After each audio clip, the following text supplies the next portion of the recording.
Welcome back to another episode of the Harrogate Town RTG career mode here on FC25, where it is the start of Season 10 and our second season in the Champions League.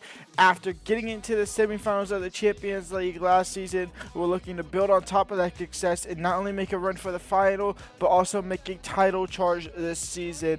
Now, looking at the spreadsheet, we have 119 million to spend for the season.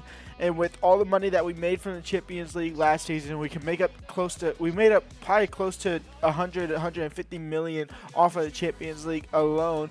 We would have had 200 million to spend initially, which is just way too much in my opinion.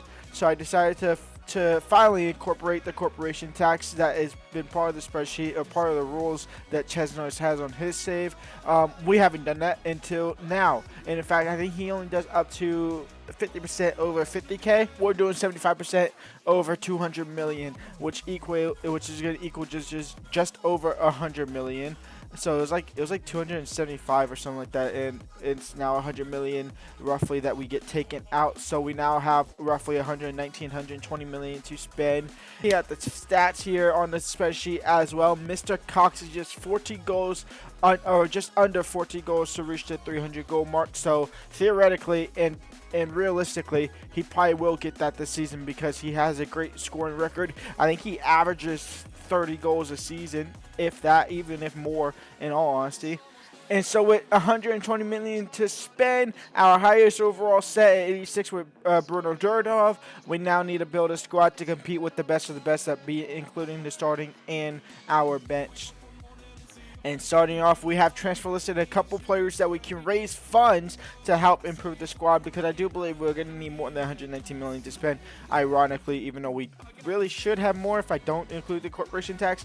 Daniel Gore has been transfer listed. He's still good enough. I'm just looking to field offers. If we can find an improvement on him, we will and we shall. Enzo Gonzalez, we can definitely improve on a backup winger that could potentially compete for a starting spot. So I'm looking for like 83, 84 overall to challenge with George. Even though George had a great debut season, he got injured at the end of it.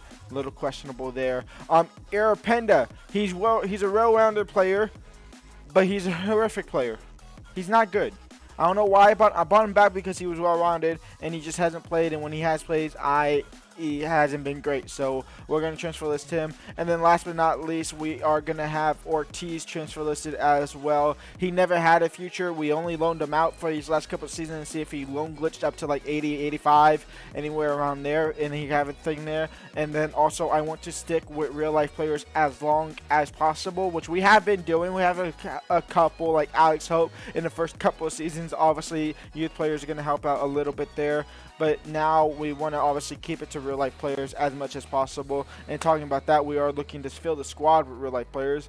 But if the series goes on for a couple more seasons, let's say season 12, 13, we might have to look at generated players that can meet that standard. So unfortunately, the time is theoretically running out for these real life players.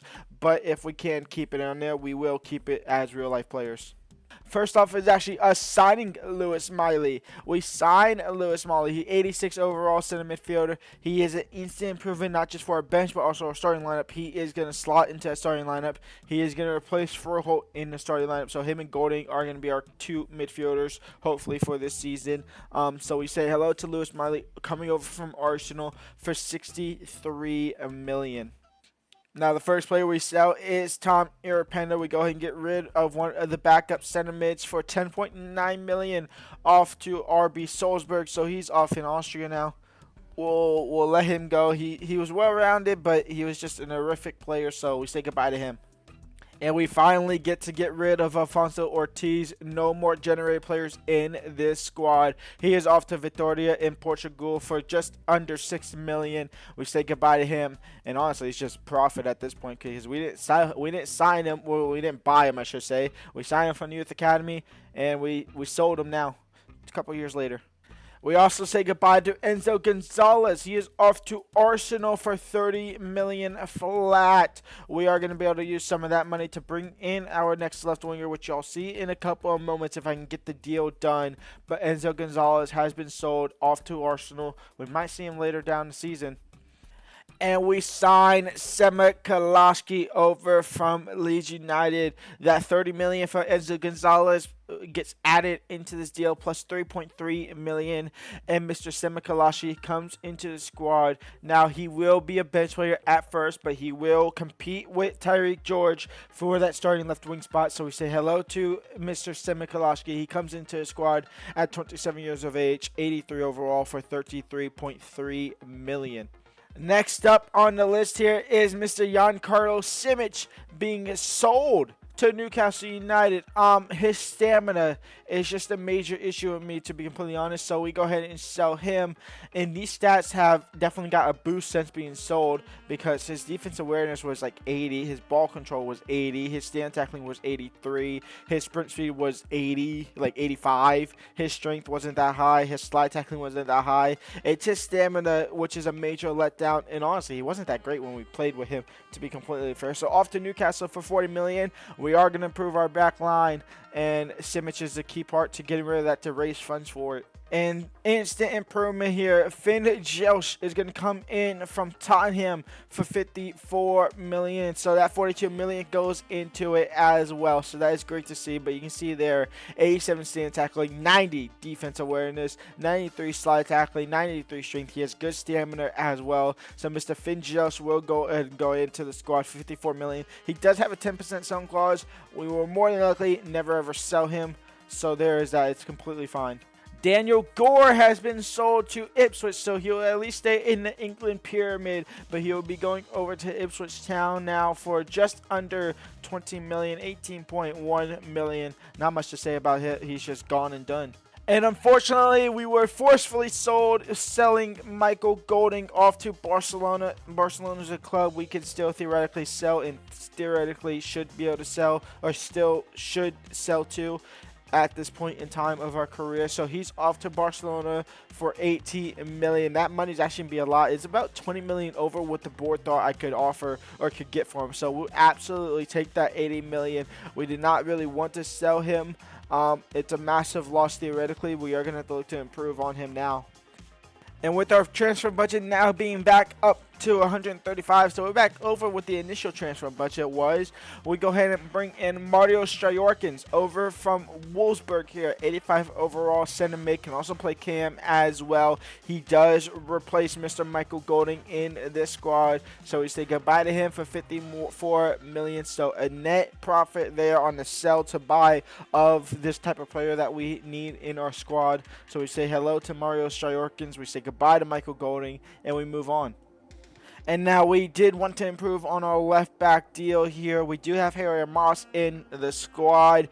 Theo Hernandez obviously went back to Arsenal / retired at this point. He was a fail of a loan, to be completely honest. He deteriorated way too quickly, a lot quicker than I thought he would. So Lewis Hall comes into the squad. He'll be our new first choice left back at the moment. We bring him in for $43.3 million over from Lille. So we bring him over from the French leagues. The Englishman, former Newcastle player, rejoins England, back over here now, but at Harrogate Town. Now, saying that, we also sell Harry Moss just right after that. It made sense to sell him, in all honesty. It's a couple of days later. We sell Harry Moss over to Aston Villa. We recoup just under that transfer that we sold Lewis Hall for. We get $35.2 million for Harry Moss. He's off to Aston Villa. My thinking behind this, in all honesty, is we sell him. We made some sense to get some money, and now we can bring somebody in worse and cheaper to be backup, because we don't need an 82 overall left back to be a backup. It is great to have 82 overall as a backup, but he's going to grow frustrated and grow irate that he's not possibly playing as much as he is playing. So we go ahead and sell him to Aston Villa for $35.2 million. And we bring in Mateo Perez Vinloff as a backup player, left back. His contract was expiring, so we got him for cheap. His market value is $17.5. We got him for $12.2. So we say hello to him from Coventry City. He's going to join up the Premier League from the Championship and be part of our backup squad. He's 80 overall, so he's actually a decent overall for our left back position. And for $12 million for an 80 overall player, I'm taking that every single day of the week. He has good defensive awareness as well. And to improve our center back situation as well, squad depth for center backs, we go ahead and bring in Tyler Messier from Bayer Leverkusen. He comes to be part of the backup squad for £20 million flat, or 20 million sterling flat, whatever you want to say. With 37 million left in our transfer budget, ideally I would want another center mid as a possible backup. So let's see if we can find one.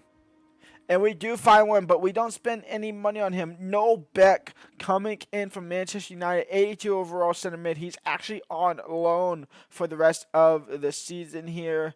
So we go ahead and bring him into the squad. We say hello to Mr. Noel Beck. Welcome in from Manchester United. And so here is your team. If you see that they're already tired, because I already played a game. I actually have it on camera as well. We lost 4-1 to Chelsea in our first game of the season. The highlights will be either on your screen now or just after this towards that. But David Seaman is still our goalkeeper. We have a back four of Reed, Jelch, Bindon, and Lewis Hall. In the midfield, we have Lewis Miley, Stryorkins, and Karasas. We have George as our current starting left winger, but obviously remember Kalaski could be our starting left winger as well. Sonny Cox as our striker and Mr. Durdov as our right wing. On the bench, we have Arnu, Kalaski, Irakunda, De Grief, Froho, Buck, Mesle, Hansen, Baimula. On the reserve, we have Perez, Vinloff, and Andreev on our reserves as well. Like I said, we did go ahead and lose to Chelsea 4-1 in the opening game of the season. The highlights should be on your screen now. And as that plays over, as those 5 goals play over, we have Aston Villa and Man City next in the schedule as well, followed by Manchester United,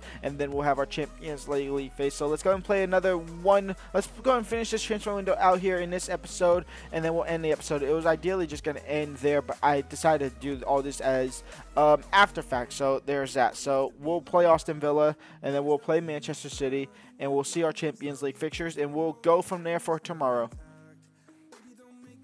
And so let's see if we can put the squad back together here and kind of recollect ourselves after that embarrassing first loss of this season here. We are taking on Aston Villa. I have adjusted the slider slightly.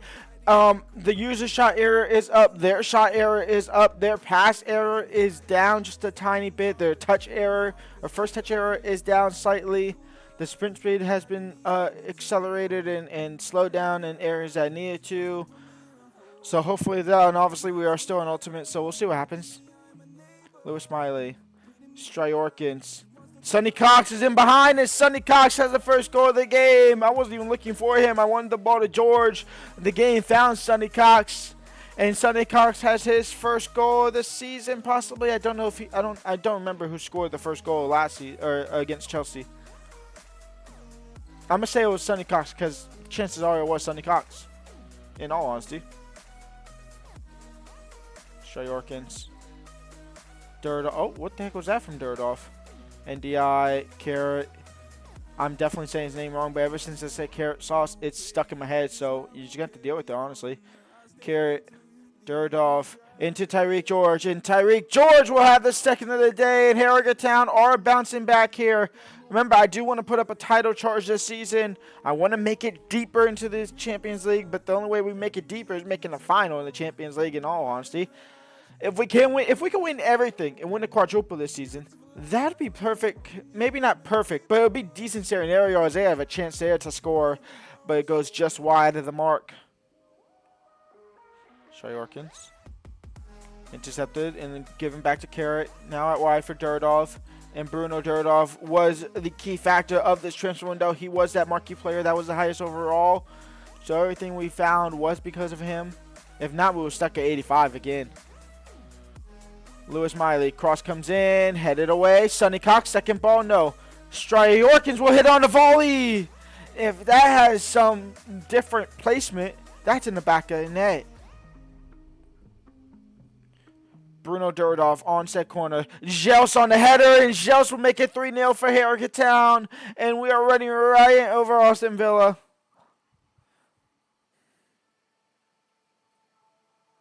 Cross comes in, the header is there, and Yildiz has it straight down to the keeper.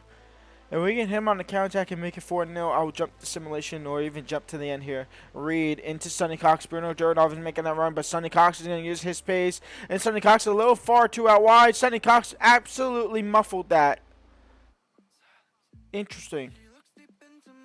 Now, I say Sonny Cox. I muffled that. I went too far out wide. To be honest, I was hoping. Free kick here to end the first half for Aston Villa. Lewis Miley heads it down. It'll fall to Yildiz. Yildiz actually going to get the given opportunity here into Yan Diamande. Saved by Seaman, cleared away by Joseph. And that should be the first half done and dusted. It is a 3-0 lead here for Aston Villa. We will jump to simulation for the second half here. Yan Diamande gets one back for Aston Villa. Sonny Cox makes it 4-1, and the 3-goal lead is restored. And so we win 4-2. Yan Diamande got a second right there at the end of the game, but it does not matter. We pick up another win here. Vamos. And jumping into here at the Etihad, we have Semikalaski, De Grief, and Irakunda all starting in today's game instead of their, obviously, starting partners. So let's jump into here against Man City and see how we really feel about this squad. Erling, Gotts, and for Dahl, intercepted by Reed, but Reed can't clear it. Dahl get it back. That's a risky slide tackle. Thank the Lord it didn't do anything there. Shyorkins, Sonny, over the top for Irakunda. And Irakunda now. He didn't cross back in for Sonny on the volley. Saved by Nezovic. A rebound punched over the bar by Nezovic. And out for a corner. De Grief. A P-roller. And Nezovic can't save that one. And Harrogate Town breakthrough first here. 1-0, 20 minutes in. Irakunda down the left-hand side, or right-hand side, I should say. Irakunda now crossed in for Sema, and Semikalaski first time hits into the back, and then Harrogate Town up 2-0 here. Man City are being ran through as well. Erling saved. It might fall here for Gotts. It will on the rebound in the box, outside the box. Ruben Neves, Dahl, Erling Haaland now. His shot is blocked out for a corner. Erling. Harrogate Town saved. Not saved, but or conceding.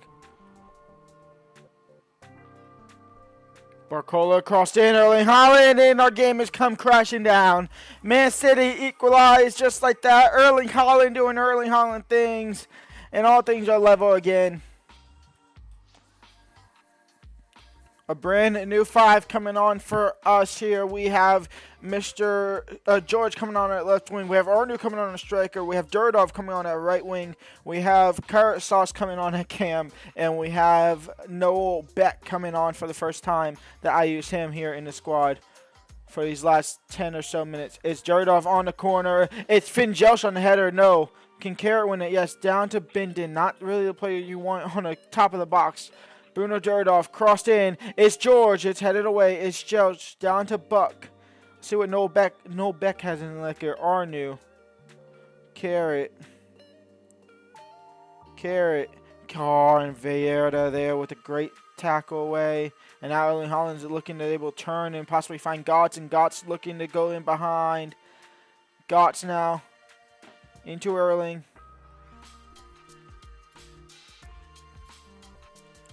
Gotts. Erling. 3-2. Man City. A complete turnaround here. Carrot. George is in behind. And it's going to be a sweaty one, but it will be 3-3. Corner here. The last chance of the game. And it is just wide of the mark there. And a 3-3 draw here against Manchester City. A little disappointing, a lot of disappointing to be completely honest, but the fact that we actually got a point after them going ahead there is completely fine in all honesty. It shows that these sliders are actually working. I thought for sure that I was like, okay, well, this is messed up, but here we go, 3-3 draw. And so we end the episode 10th here in the Premier League here. So 10th, a win, a draw, a loss, 8 goals scored, 9 goals conceded. Arsenal and Newcastle United are winning all 3 of their games. When we come back, we do have a Champions League opponent here. Champions League here. Copenhagen Raquel, we have Real Madrid in the Champions League phase. Lyon, RB Salzburg, Frankfurt, Rangers, and Juventus. So interesting in there. So I'll see what happens there. We'll start the Champions League in tomorrow's episode for sure. But on tomorrow's episode, we have Man United, Copenhagen, and a lot on the list. We'll see what happens. Leave a like, subscribe, and peace out.